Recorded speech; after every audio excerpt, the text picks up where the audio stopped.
قرآن پاک میں اللہ نے ایک بڑ بولنے والے کا ذکر کیا ہے. کون؟ ابلیس.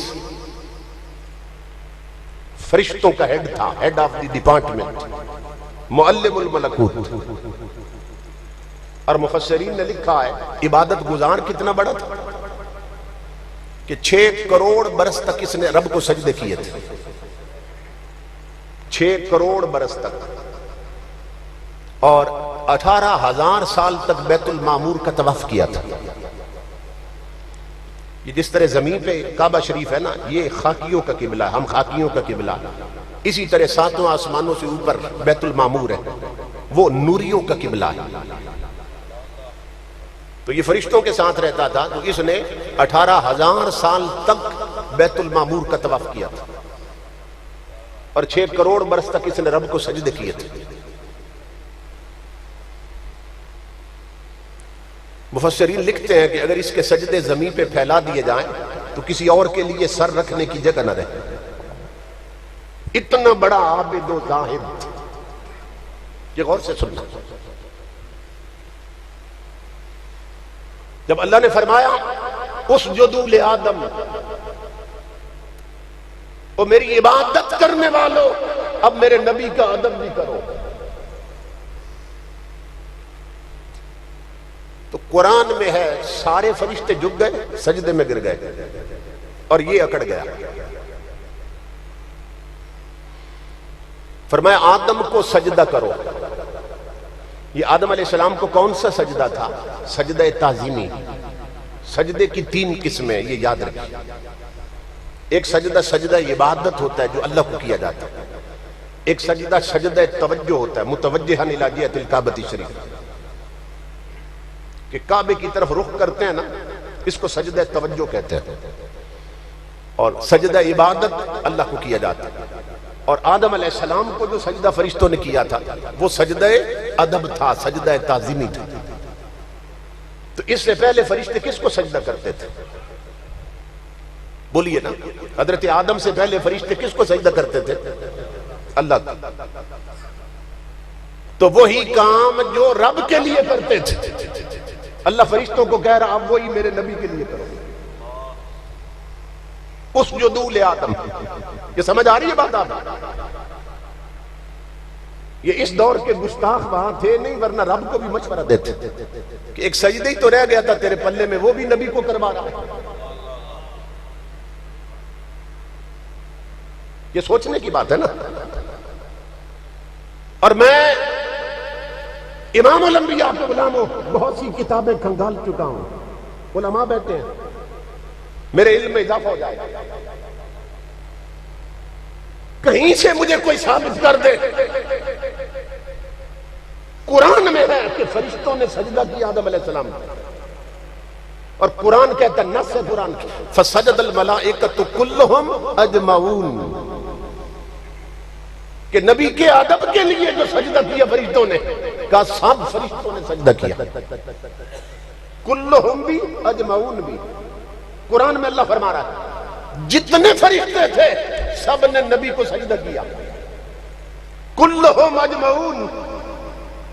میں چیلنج کرتا ہوں کوئی مجھے دکھا دے کہ کبھی اکٹھا ان نوریوں سے اتنا بڑا سجدہ رب نے اپنی ذات کو بھی کروایا.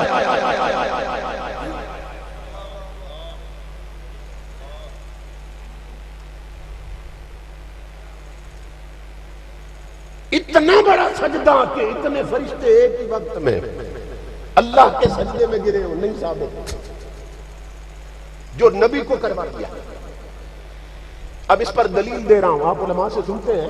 امام الانبیاء جب معراج پہ گئے تو پہلے آسمان پہ فرشتے قیام میں تھے، آگے گئے تو پھر رکوع میں تھے، آگے گئے تو پھر سجدے میں تھے، آگے پہنچے آسمانوں پہ تو اتحیات میں تھے. تو جبرائیل امین نے عرض کی یا رسول اللہ، یہ فرشتے جب سے بنے ہیں نا اور جب تک ہیں، اللہ نے یہ قیام ہی ان کی بندگی لکھ دی ہے. اور رکوع والے جب سے بنے ہیں وہ رکوع میں ہیں، اور جب تک ہیں رکوع میں رہیں گے. یہی ان کی عبادت. جو سجدے میں ہیں جب تک ہیں سجدے میں، جب سے ہیں سجدے میں. اتحیات والے جب سے بنے اتحیات میں، جب تک ہیں اتحیات میں، وہ اللہ کی اپنی بندگی کی بات تھی، کسی فرشتے کو قیام میں لگا دیا، کسی کو رکوع میں، کسی کو سجدے میں، کسی کو اتحیات میں۔ جب اپنے نبی کے ادب کی باری آئی، فرمایا سارے نبی کے سجدے میں گر جاؤ۔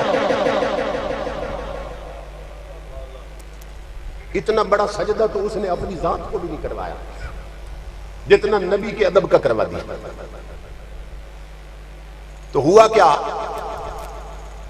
کہ جس کے پلے میں زیادہ سجدے تھے نا، 6 کروڑ برس کے سجدے، وہی اکڑ گیا، اور 18,000 سال کے طواف تھے، وہی اکڑ گیا۔ فسجد الملائکۃ کلہم اجمعون الا ابلیس، شیطان نے سجدہ نہیں کیا، باقی سارے سجدے میں گر گئے۔ اللہ نے فرمایا جب میں نے تجھے حکم دیا تو نے سجدہ کیوں نہیں کیا؟ تو کیا کہنے لگا؟ اب بڑ بولا ہے، پہلے صرف بولتا تھا نا، اب بڑ بولنے لگا، کہنے لگا انا خیر منہ، میں اس سے بہتر ہوں۔ بات ہی میں سے شروع کی، میں سے۔ حضرت غوث علی پانی پتی فرماتے ہیں، بڑا خوبصورت آپ نے نکتہ بیان کی، آپ فرماتے ہیں کیا کہتے ہیں؟ انا خیر منہ، میں اس سے بہتر ہوں۔ فرماتے ہیں خیر تو خیر ہی تھی، مگر بدبخت نے خیر کے ساتھ انا لگا کے اسے بھی شر بنا دیا۔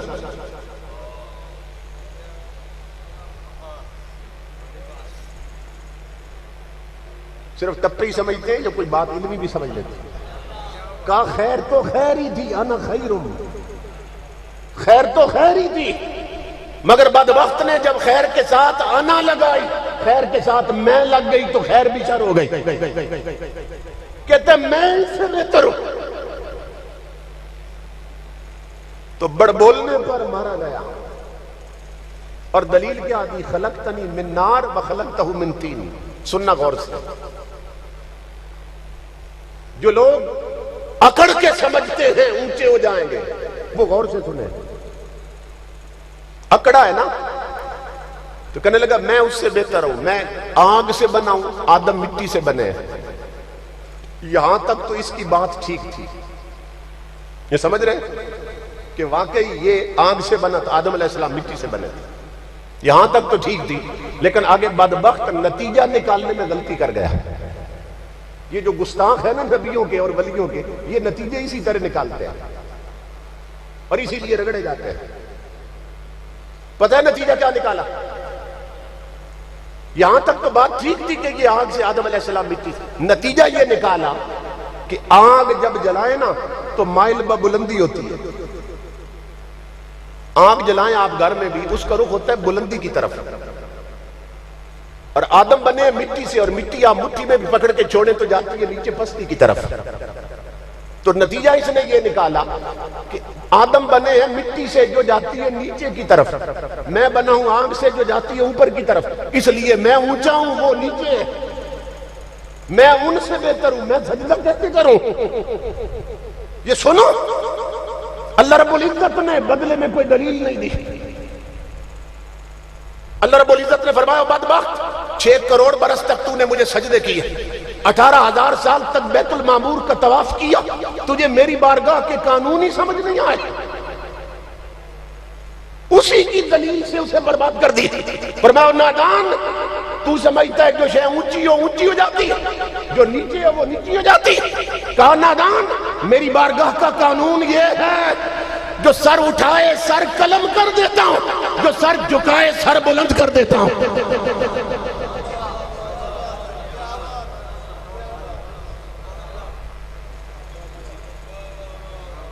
سمجھ رہے ہیں؟ رب کی عزت کی قسم امام الانبیاء کے غلاموں، جو اکڑے ہیں وہ تخت پر بھی ہیں تو امت لعنت بھیج رہی ہے، اور جو جھکا ہے وہ تختے پر بھی تھا تو سلامی دی جا رہی ہے۔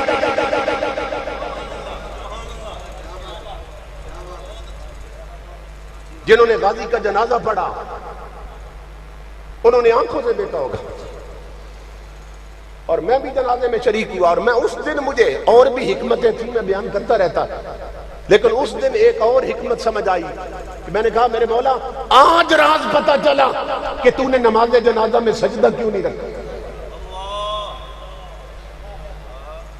غازی کے جنازے پر آج مجھے پتا چلا ایک اور راز کہ تو نے غازی کے جنازے پہ سجدہ کیوں نہیں رکھا؟ تجھے خبر تھی کہ جنازے سلمان جیسے غداروں کے نہیں، غازی جیسے وفاداروں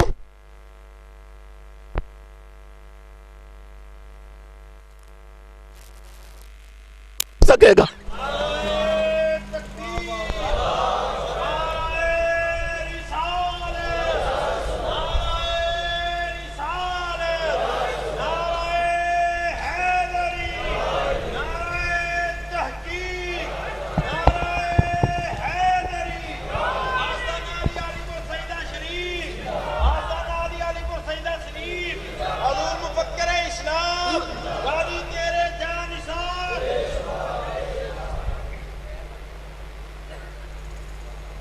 اللہ کے سامنے اکڑا ہے، بڑ بولا ہے نا۔ اللہ رب العزت نے پھر 6 کروڑ برس کے سجدے نہیں دیکھے، 18,000 سال کے طواف نہیں دیکھے، یہ دیکھا نبی کا ادب ہے کہ نہیں ہے، اپنے سجدے نہیں دیکھے۔ لوگ کہتے ہیں کہ فلاں اس نے اتنی کتابیں لکھی ہے تو وہ بھی مردود ہو سکتا ہے۔ اتنے ہزار طالب علموں کو پڑھانے والا شیخ الحدیث اور شیخ القرآن اور حکیم الامت کہتے ہیں وہ بھی مردود ہو سکتا ہے۔ اللہ رب العزت نے شیطان کا ذکر اسی لیے کیا قرآن میں کہ دنیا کو پتہ چل جائے کہ جب نبی کے ادب کے بغیر فرشتوں کا پڑھانے والا مردود ہو سکتا ہے تو 4 لونڈوں کا پڑھانے والا کیوں نہیں ہو سکتا؟ سبحان اللہ، سبحان اللہ، سبحان اللہ، سبحان اللہ۔ سمجھ آ رہی ہے آپ؟ کیا بات! اسی لیے ذکر کیا کہ جب نبی کے ادب کے بغیر، کیا بات! اور کہنے لگا لم کل اسجد لبشر، وہ بشر ہے میں بشر کو سجدہ نہیں کرتا۔ نظر بشریت پر تھی، بشریت پر تھی۔ حضرت علی بن وفا بہت بڑے اللہ کے ولی ہیں، بڑا نقطہ بیان کیا، بہت بڑا نقطہ فرماتے ہیں بدبخت اس کی نظر رہی نبی کی بشریت پر۔ کہتے لو ابصر الشیطان طلعت نورہ فی جبہت آدم کان اول من سجد، فرماتے اگر اس بدبخت کی نظر آدم کی بشریت سے نکل کر بڑھ کر آدم کی پیشانی میں نور مصطفیٰ پہ پڑ جاتی تو سب سے پہلے سجدے میں گر جاتا۔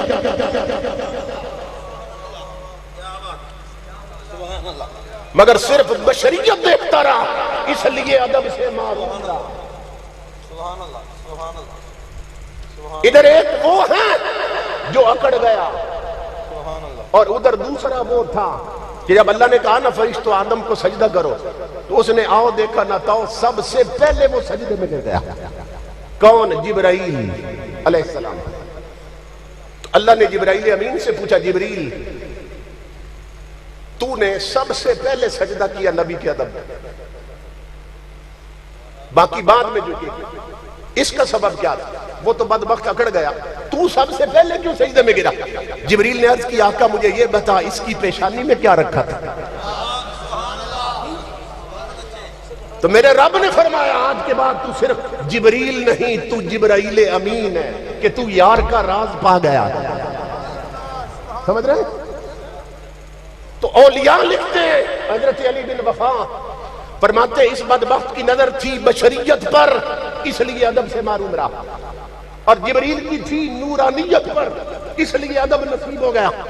تو تب سے لے کر اب تک یہی مزاج چل رہا ہے لوگوں کہ جن کی نظر نبی کی بشریت پر ہے وہ ادب سے معروم رہتے ہیں، جن کی نورانیت پر ہے وہی سراپا ادب بنے رہتے ہیں۔ یہ تب سے اب تک یہ مزاج چل رہا ہے۔ کہنے لگا میں اس سے بہتر ہوں، انا خیر منہ، میں اس سے بہتر ہوں۔ اللہ اکبر۔ اب جو لوگ ڈرتے ہیں نا بڑ بولنے سے اور تکبر سے اور سرکشی سے، ان کا حال یہ ہوتا یہ جلال پور پیر والا میں حضرت حافظ فتح محمد لیتے ہیں، ایک اللہ کے ولی، ایک بزرگ، انہوں نے جب قرآن میں پڑھا نا کہ وہ 6 کروڑ کے سجدوں والا، 6 کروڑ برس کے سجدوں والا اور 18,000 سال کے طواف والا، وہ میں پہ مارا گیا تھا، اس نے کہا تھا انا خیر منہ، میں اس سے بہتر ہوں۔ تو حافظ صاحب اتنا ڈر گئے، انہوں نے تہیہ کر لیا کہ زندگی بھر لفظ میں منہ سے نہیں استعمال بولیں گے، لفظ میں نہیں بولیں گے۔ تو ان کے سیرت نگار لکھتے ہیں کہ کبھی زندگی میں لفظ میں زبان پر نہیں لائے، اتنا خوف تھا اور اتنا ڈر تھا۔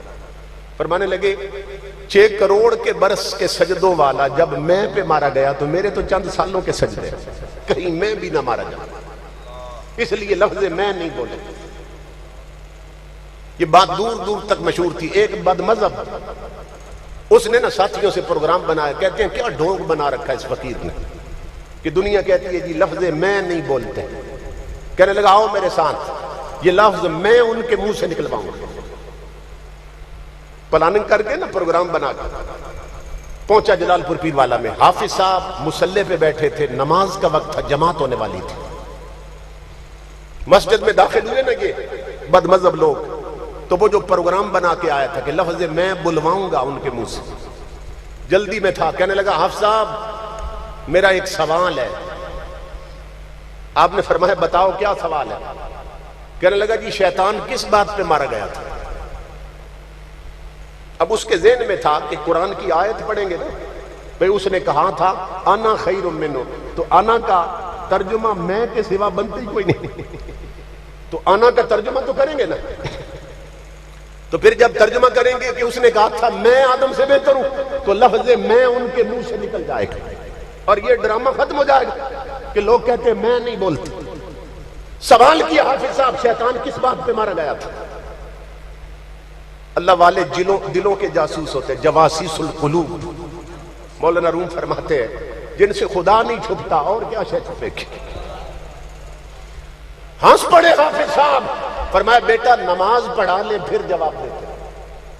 یہ غور سے سننا، فرمایا جماعت کرا لے، نماز پڑھا لے پھر جواب دیتے۔ حافظ صاحب نے نماز پڑھائی، سلام پھیرا، دعا مانگنے کے بعد پیچھے مڑے اور حافظ صاحب نے فوراً سوال کر دیا۔ فرمایا پوچھا آپ نے؟ فرمایا سوال کس نے کیا تھا؟ وہ کہنے لگا جی میں نے کیا تھا۔ فرمایا بدبخت اسی پہ مارا گیا تھا۔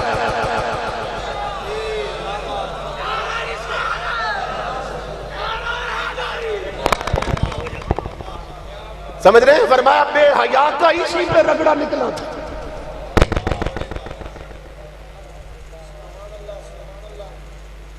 اسی لیے حضرت بابا بلے شاہ فرماتے ہیں کہ میں کرنے والے اس میں نو مار کے مونج کر اور نکیاں کر کے کوٹ۔ یہ کچھ نوجوان ہیں اس دور کے جو علماء کی سنگت میں آتے ہیں، جو امیر اہل سنت کی تقریریں سنتے ہیں، جو مدرسوں میں اہل علم کے پاس بیٹھتے ہیں، امام الانبیاء کے غلاموں، وہ پھر اپنا کردار بدل لیتے ہیں، سوچ بدل لیتے ہیں۔ وہ کہتے ہیں شادی پہ ہم درس قرآن رکھیں گے۔ وہ گھر والوں کو بتاتے ہیں برادری کو، ان کے ماموں جو ہے نا وہ اکڑ جاتے ہیں۔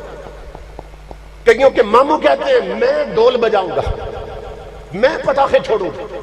چچے بولتے کہتے ہیں میں کنجریاں نچواؤں گا، میں ڈیک پہ گانے چلاؤں گا۔ تو یہ میں برباد کرتی ہے ظالمو، اس میں کو ختم کرو۔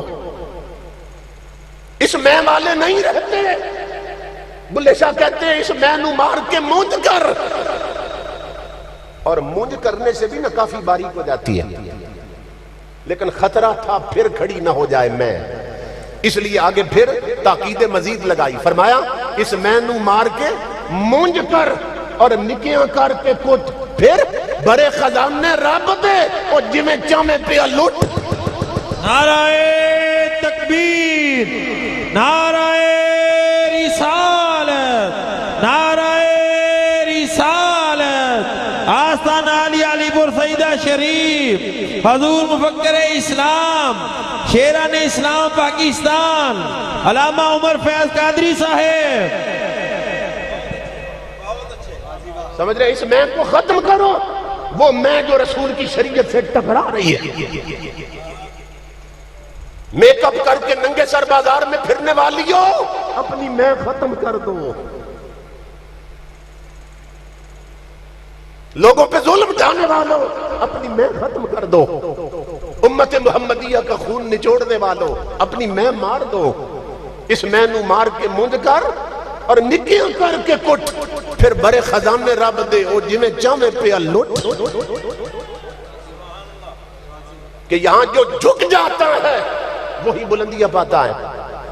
بزرگوں نے فرمایا ہے یہ آندیاں چلتی ہیں نا، جھکڑ آتے ہیں، جھکڑ اور آندیاں، تو آپ لوگ اپنی آنکھوں سے دیکھتے ہیں بڑے بڑے درخت جڑوں سے اکھڑ جاتے ہیں اور راستے اور روڈ بند ہو جاتے ہیں، ٹریفک بلاک ہو جاتی ہے، لوگ پوچھتے ہیں کیا ہوا، کہتے ہیں رات کو جھکڑ آیا تھا اور درخت اکھڑ کے روڈ پہ آ گیا۔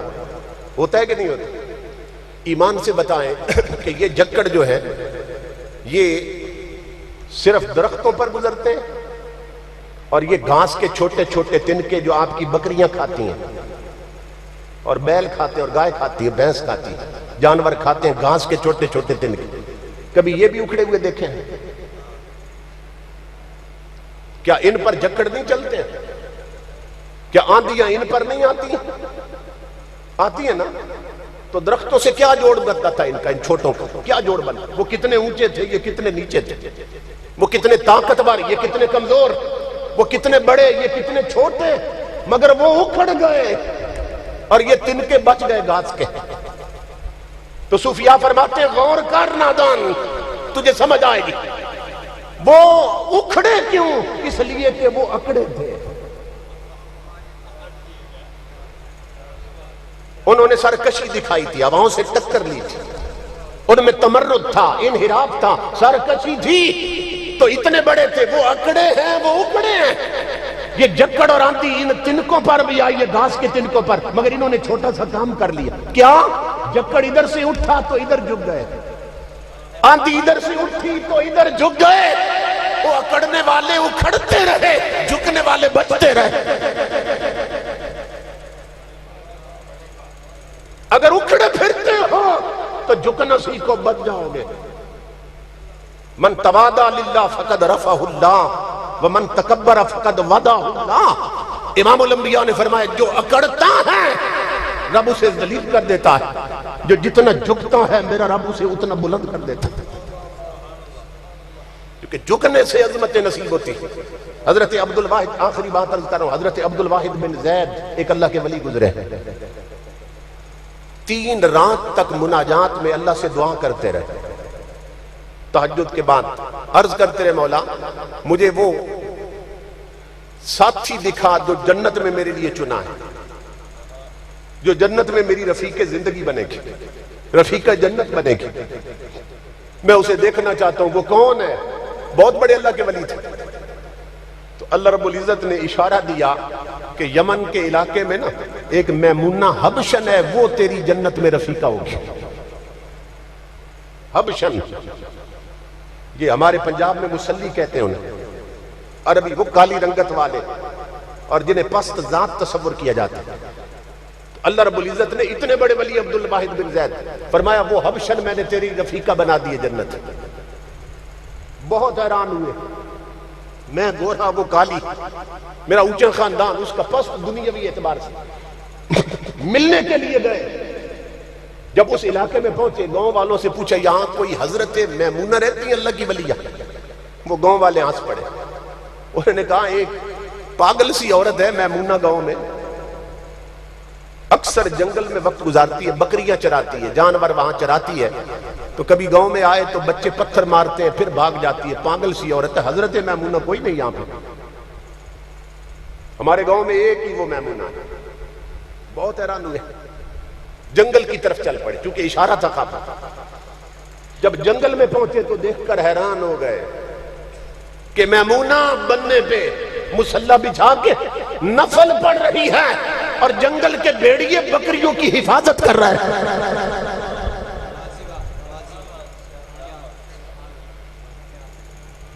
حیران ہو گئے یہ منظر دیکھ کے، آج تک نہیں دیکھا تھا۔ بیٹھ گئے کہ سلام پھیرے گی تو بات ہوگی۔ جب اس نے سلام پھیرا نا میمونہ نے، کالے رنگ کی پھٹے ہوئے لباس میں، آپ نے کہا السلام علیکم۔ میمونہ نے کہا یا، اس نے کہا وعلیکم السلام یا عبد الواحد ابن زید۔ پہلی زندگی کی ملاقات تھی۔ میمونہ نے کہا عبدالواحد بن زید تجھے بھی میرا سلام ہو۔ حیران ہو کے کہنے لگے میمونہ یہ زندگی کی پہلی ملاقات، پہلے کبھی نہیں ملے ہم، تجھے میرا نام کس نے بتایا؟ میمونہ ہنس پڑی، کہا عبدالواحد جس نے بھیجا ہے اسی نے بتایا۔ اور حیران ہو کے اس کا منہ دیکھنے لگے۔ میمونہ ہنس پڑی، کہا عبدالواحد بن زید اپنا نام سن کے حیران ہو گئے؟ اجازت تو آدم تک ساری پوچھتے نہ گن تو۔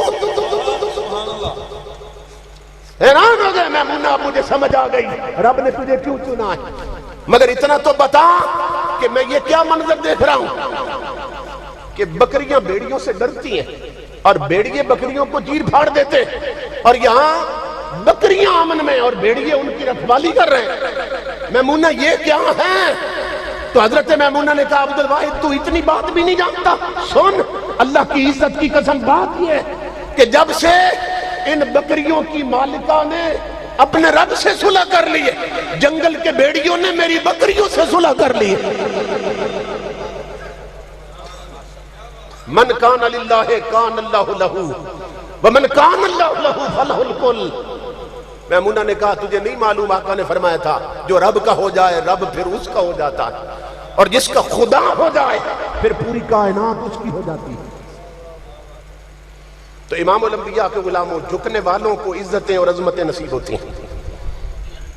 آپ کے شکرگڑھ میں بڑے بڑے امیر وڈیرے نواب جاگیردار چودھری ملک مار راجے مہاراجے مر گئے ہوں گے، بڑے بڑے برگیڈیئر جنرل مرے ہوں گے، مگر کوئی قبر کا نشان بھی نہیں جانتا۔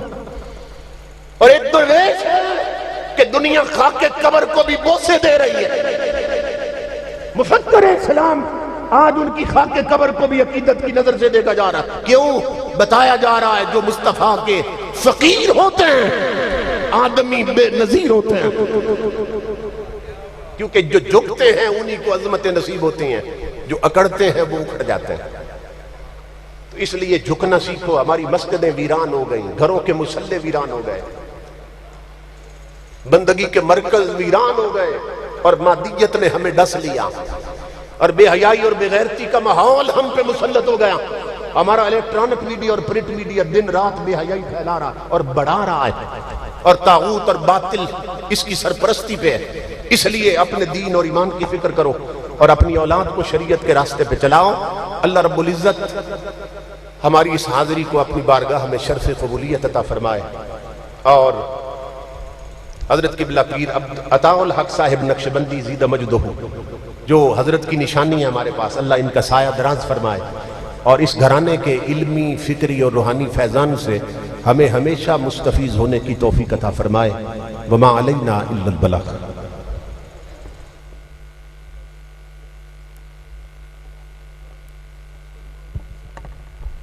ماشاءاللہ، جزاک اللہ۔ نعرہ تکبیر، نعرہ رسالت، نعرہ رسالت۔ حضرات گرامی، جیسے کہ خصوصی خطاب سے قبل یہ اعلان کیا گیا تھا کہ مختصر سے وقت کے لیے صوبائی امیر شیران اسلام پاکستان عزت مآب جناب